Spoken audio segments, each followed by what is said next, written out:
Greetings everybody, Brian Singh here from Brian's Table, and I am here in Nashik, India, the home of India's largest wine country, and I'm here with Manoj from the Wine Friend. Hello. He's going to take me on today. So Manoj, tell me about the Wine Friend. Yeah, see, Wine Friend is a small company which is into wines from grape to glass, everything. And even I'm into all type of wine accessories. So I supply wine accessories to all wineries across India.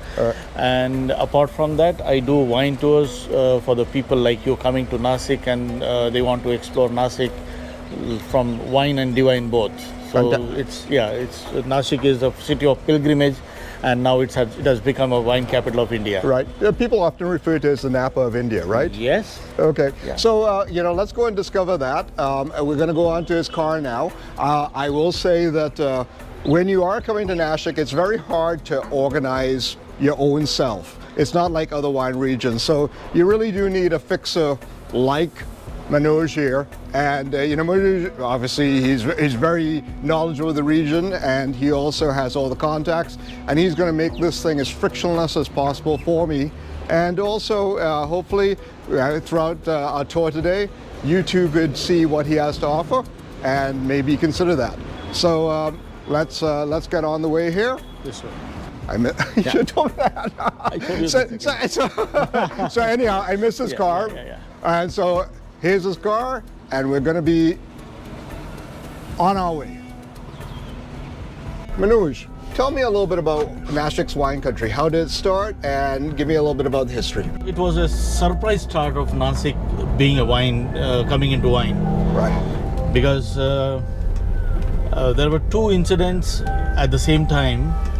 There were some farmers from Nashik traveling to France to study about cheese making and perfume making, because Nashik, the previous name or the ancient name of Nashik is Gulshanabad. Mm-hmm. Gulshanabad means the place where flowers are grown. Mm-hmm. So we grow a lot of flowers. So we export a lot of flowers as well. And since we grow flowers, the farmers were deciding to make some value addition to the flower growing as well. Second thing, we have ample milk here, so again a second part was value addition to the milk. So people decided to go and do something on milk, that was cheese making. So when they had a tour to France, they saw nothing on milk or any perfume, but in France they saw vineyards everywhere.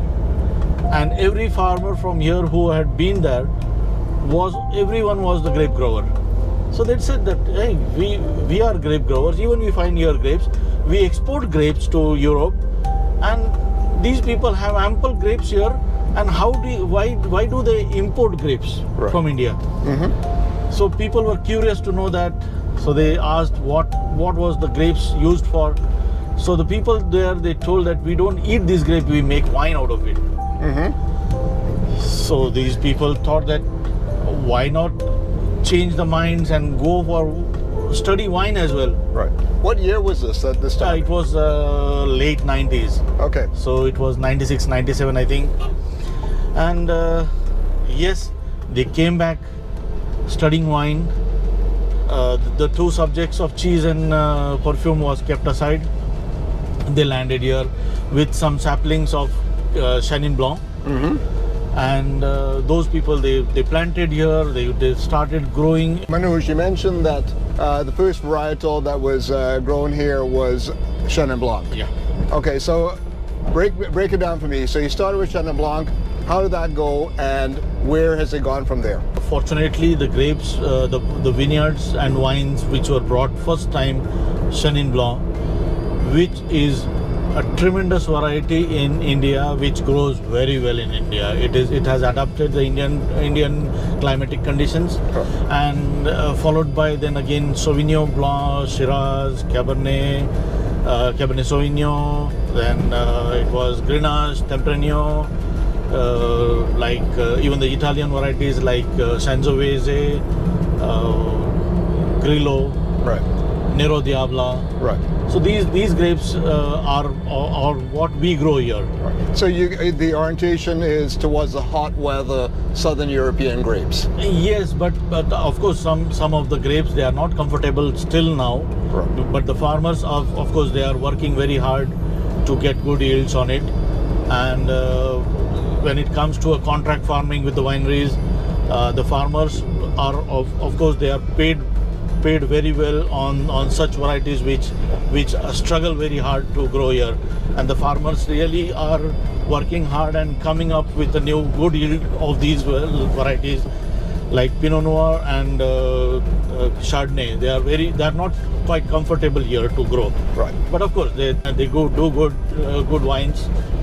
So I'm going to say it's going to be quite interesting to me and hopefully my viewers that to witness what Pinot Noir done in India on a volcanic soil, raised in winter, is going to taste like. Yes. So be prepared that when I'm talking about these things, they are not going to be the traditional way that you describe a Pinot Noir, right? We actually will not find straight Pinot Noirs in Nashik or in India. These Pinot Noirs are made specialized for blends. All right. So they're going to blend them most from Cabernet Sauvignon to bring more tannin into them. Okay. And even like a winery like Chandon. All right. So Moët Hennessy has come in India and making sparkling wines in Nashik.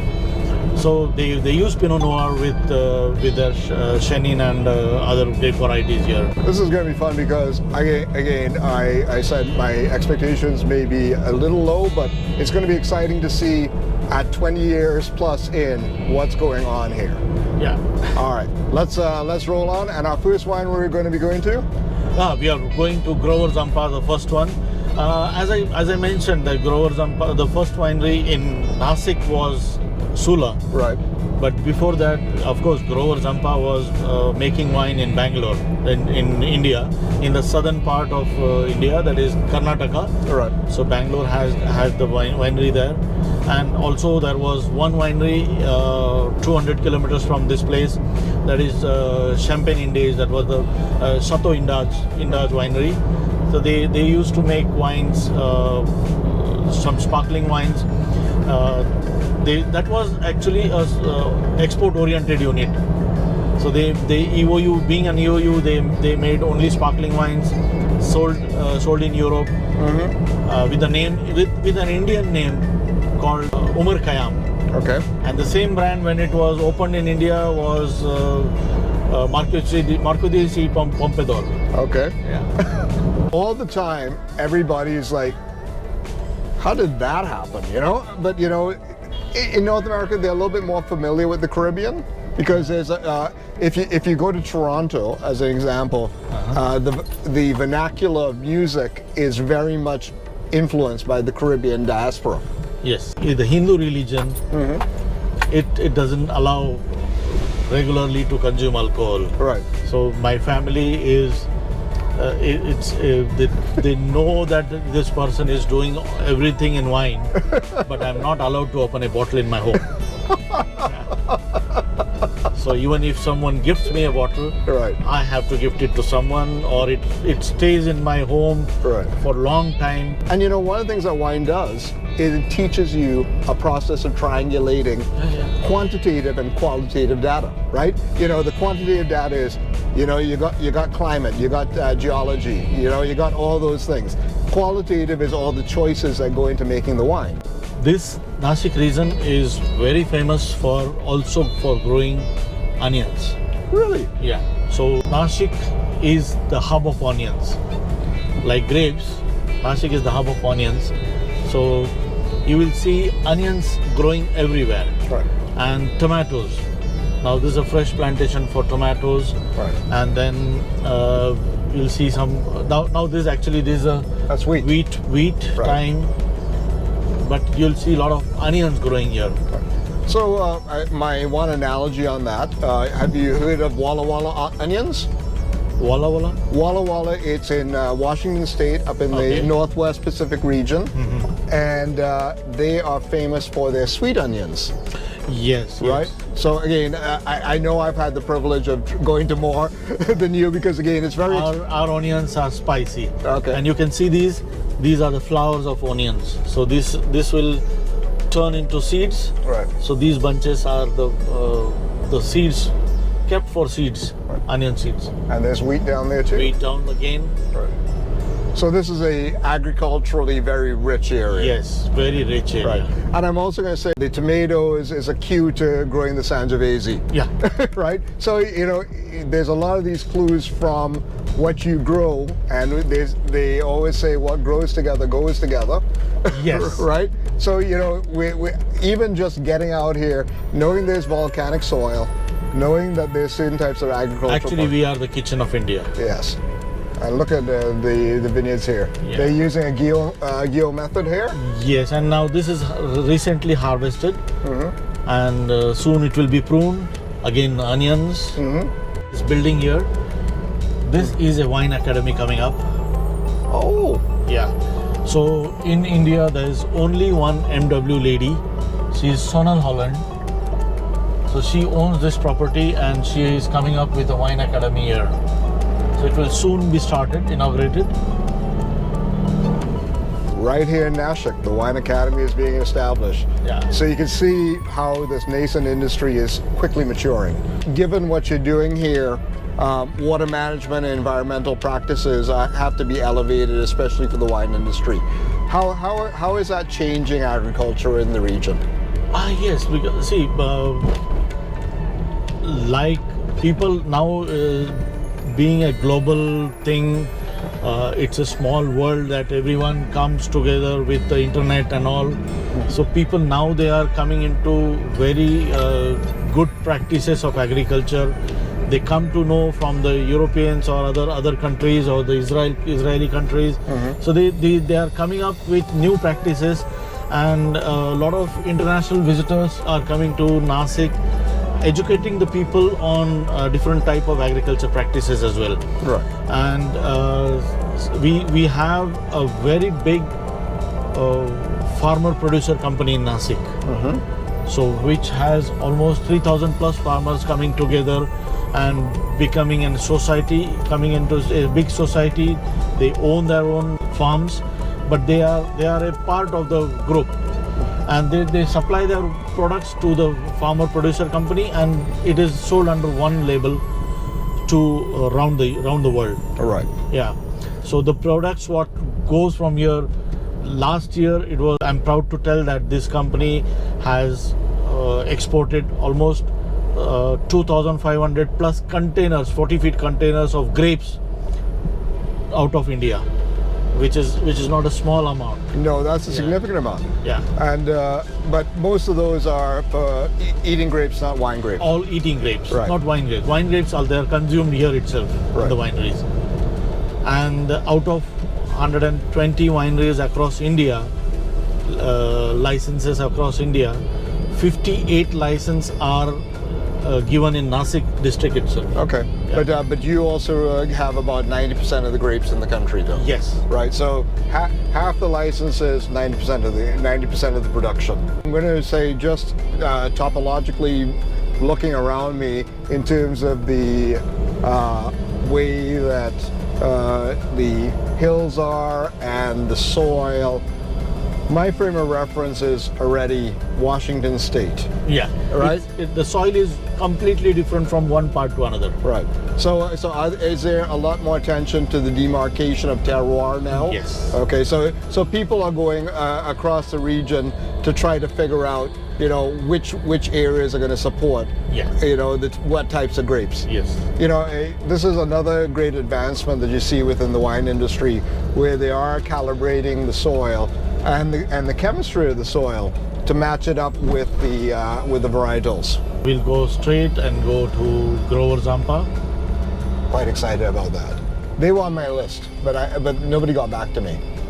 Okay.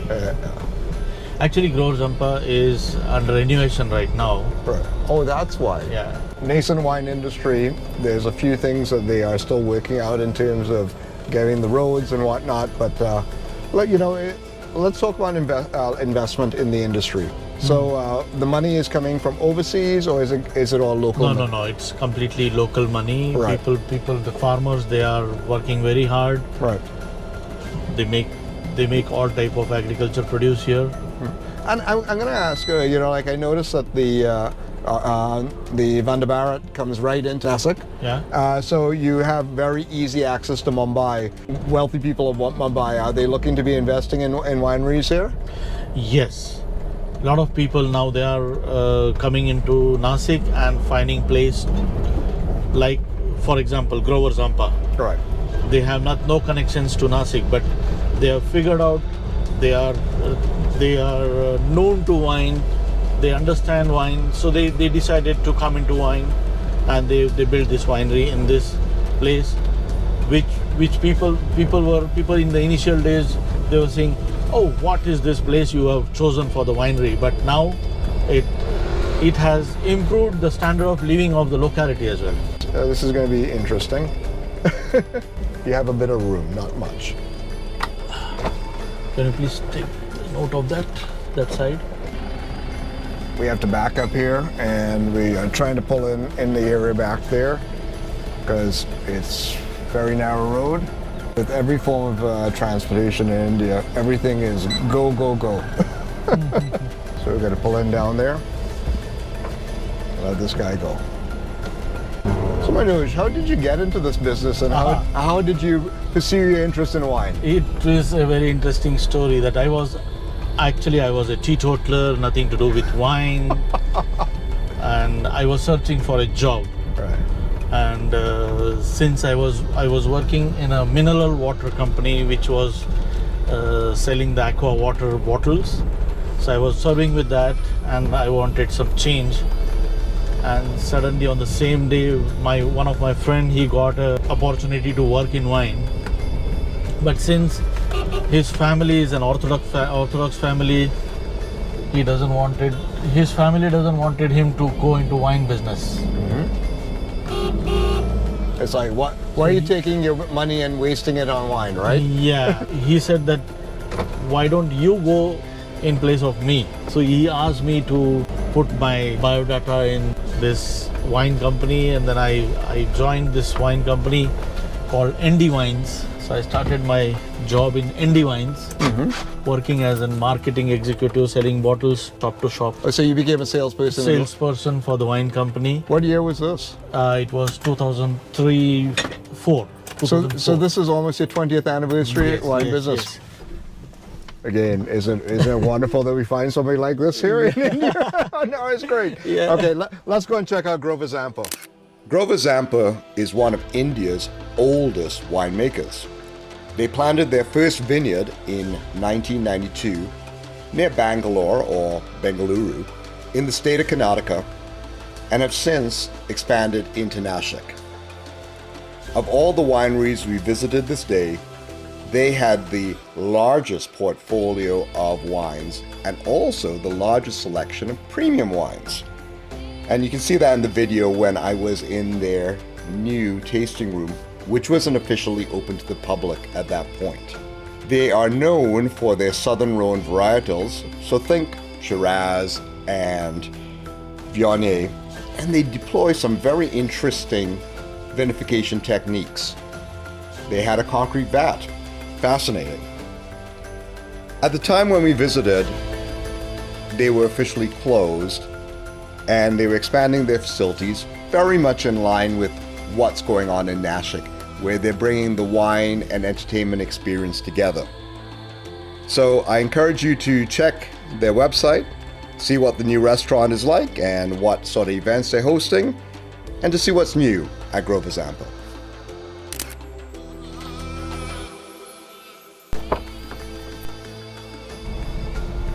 We're on the road to Vallonne now. This is also one of the original hill stations, right? Yes. Right.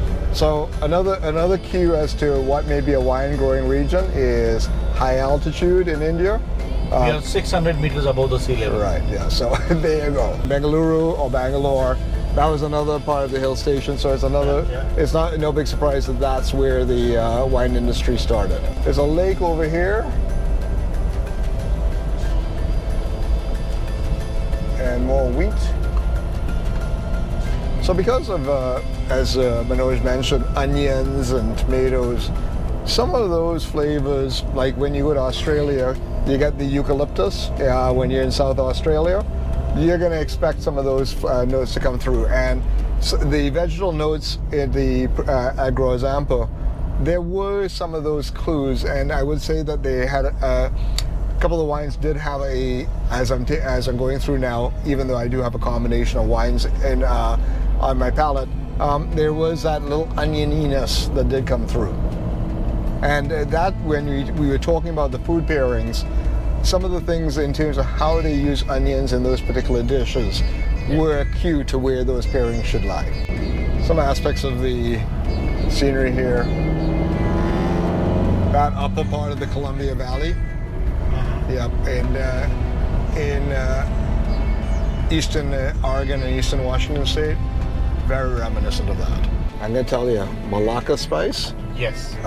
In Greek, that's a very dirty word.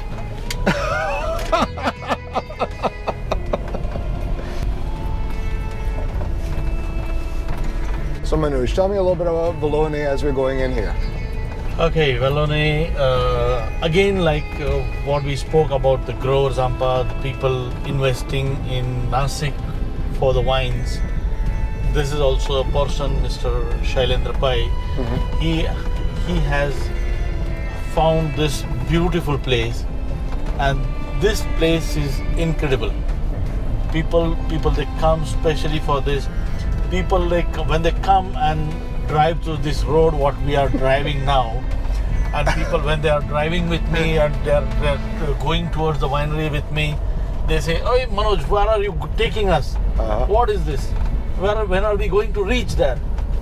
And when we drive from the town and come first here, it's a long journey, and when we finish the journey, this is the place. Right.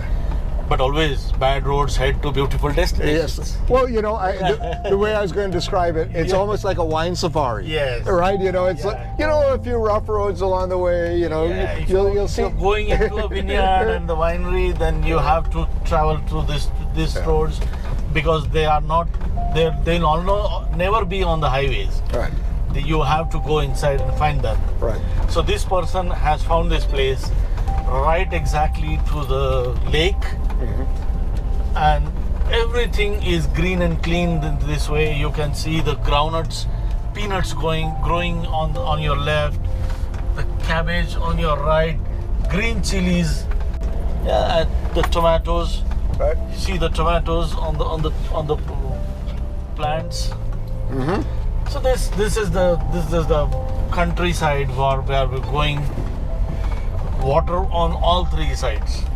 So again, taking advantage of the location. Yes. This is a very unique location. Yes, and if you want really people to come to you and buy your wines, you have to come here. Right. You'll not find these wines in the wine shop, normal wine shop. Right. You have to come here and buy your wine. Spend a day there. They have 4 rooms to stay. You can literally stay there. 2 rooms on the vineyard facing, 2 rooms lake facing. It's incredible. Right. And the food what you get there is completely different than what you think ever. It's a Southeast Asian cuisine. What you get to experience here, some Thai curries, some Malaysian type of food. Right. It's very different. And even this type of restaurant you'll not find anywhere else. So this is a special chain which has only 3 outlets across India. Very cool. So I'm also going to say, remember what we say about, you know, winemakers are farmers first. And you are in a farming area here. Oh, there's some onions there. And, but it's also, you have to think about at this point, the critical mass to say that there are multiple wineries has not happened as yet. And the people who are going first, they're taking all of the risk associated with this. Yes. Right? Wineries like this have changed the minds of the farmers here. Now the land rates are gone touching the heaven now. Yes. Yeah. Yeah, no. These people, they're dreaming at how did this happen. Right. Oh, we're in for a little rocky ride ahead.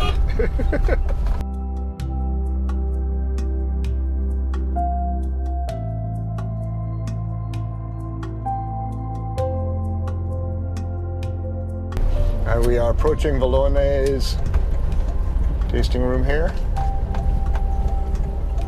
But I suppose I'm going to expect it's going to deliver a little something outside of my expectations. And what a view.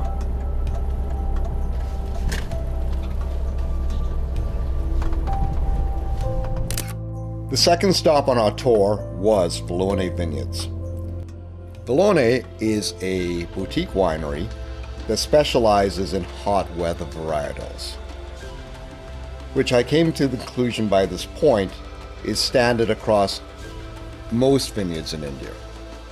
So think thick-skinned, hardy, and hot weather resistant grapes such as Cabernet Sauvignon, Sauvignon Blanc, and Muscat. Their portfolio is fascinating.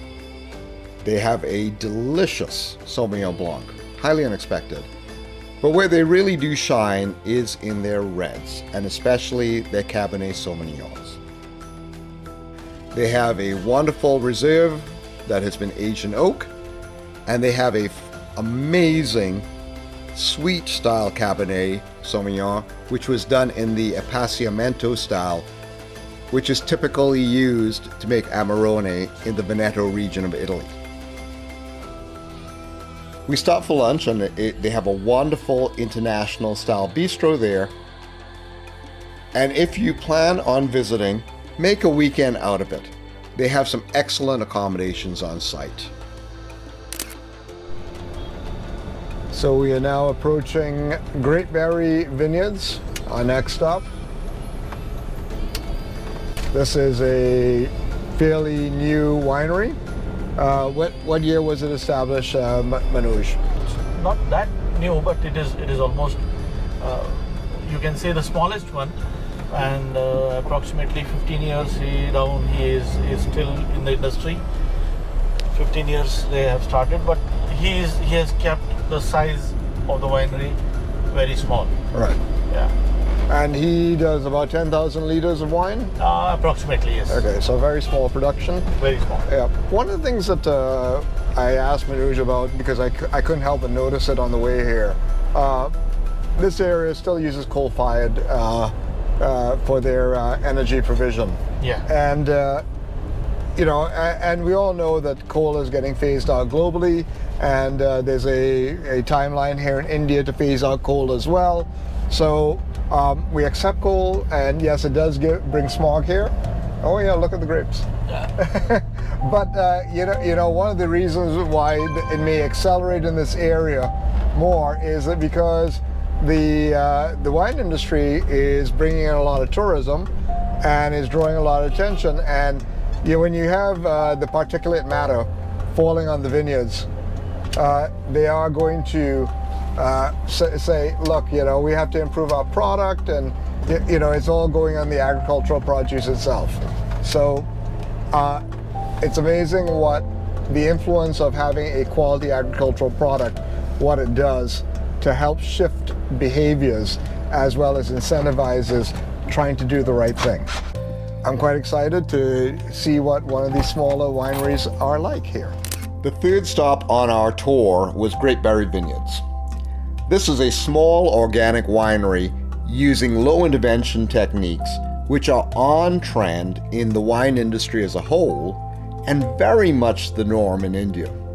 They offer a small portfolio of fresh, young, straightforward wines using hot weather varietals such as Grenache and Syrah. I also had my first honey-based wine here.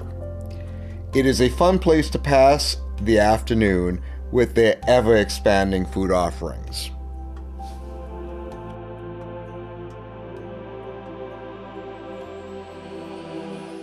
We are now approaching the next winery, Nipha Winery. Nipha Winery. The penultimate stop on Manoj's curated tour was Nipha Winery.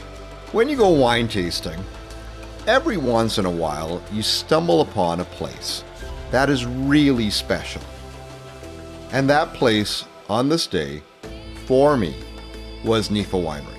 I'd like all to take a look at my long-form video on our visit here.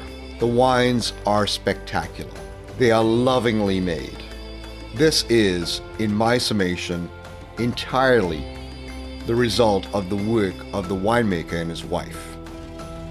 I can't begin to tell you how mind-alteringly stunning their sparkling Zinfandel was. I have it etched in my brain. This is world-class winemaking done within the constraints and resources of Nashik. If you visit, slow down and enjoy what this family business has to offer. From the most adorable pizza chef in the world to their enterprising daughter's obsession with quality coffee, this place is a must-stop on any wine tour of Nashik.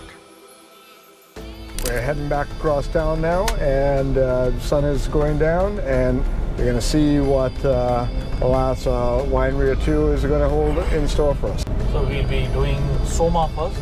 York is also there in the same place. Of course, there's a small place where you can also taste some cheese. Oh, okay.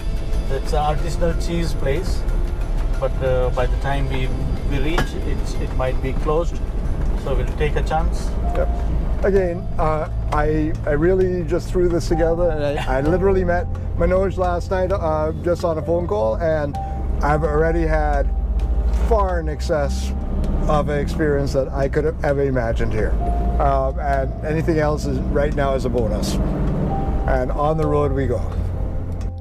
With darkness setting in, Soma Vineyards was the last stop on our tour. This was a complex that had a large restaurant, unique accommodations alongside the winery. With an extensive portfolio, I had the reserve tasting. These are wines squarely designed for the Indian palate. They all had some residual sugar.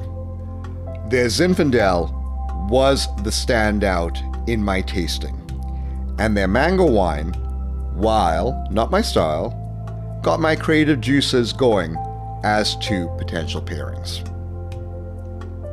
All right, folks, me here with Manoj, and so Manoj, what would you like to let the viewers know about Nashik before we start wrapping up here? I always welcome all the people around the world to Nashik. It's a city of wine and divine. So we have the pilgrimage and wine both. Right. So we are the grape capital of India, we are the wine capital of India, we are the onion capital of India, whatnot. Atmospheric conditions, the terroir, everything is favorable for Nashik. You come and visit here, stay overnight, give a chance to give you good wines. Right. And I'm going to say, look, there's a lot of us who are wine geeks. Yes. And you can actually just book yourself in and drink wine here. But if you really want to get into what's going on in Nashik, serious things. Serious, and there are serious things here, because what you see where there's the land available and there's experimentation and there's a market, they will find a way to appeal to that. And I think, my takeaway today is I've never had wine produced in a tropical region, in a winter season, and also that is designed for a palate that I'm not familiar with. While I eat a lot of Indian food, I am not familiar with a wine that is being designed for that. But also, just some of the sheer creativity of people who are experimenting with traditional varietals in unexpected ways, right? And that is what you get when you come to these regions. I know it seems super geeky to show up here, and if you follow my Instagram thread over the years, you've seen where I've gone to. And one of the areas I did love was Hawke's Bay in New Zealand, because it was so unexpected. It's a big agricultural region that they took a landfill site, cleared it out, and the Game of Gavels became a major wine growing component of the Hawke's Bay area. Just like here in Nashik, where industry ruled for so long, they are now discovering that their culture works really well with the wine and growing industry. And with the lakes here, it's very scenic, and its proximity to Mumbai, this place is going to rock. Okay, folks, that has been a wonderful day. If you come to Nashik, hook up with this guy here, and he will get you out to all the wineries, and very reasonable for the day. We're starting at about 5,000 rupees, so expect that. That's in 2024, but again, I think it's worth way more than that, especially in terms of the knowledge. He's really vested in here, and he really has the best access I've encountered, and he really sorted me out within literally 5 minutes of speaking to him. Yeah. He knew exactly what I wanted, and it's been fun hanging with him today. Never a dull moment, and great conversation too. Yeah. All right, so come Thank to you very that. much, guys. It's welcome to Nashik, and if you're with me, you meet the hidden experts in the wineries. And you will get to taste the world here Yes. in Nashik. Okay, peace, guys. Yeah, thank you.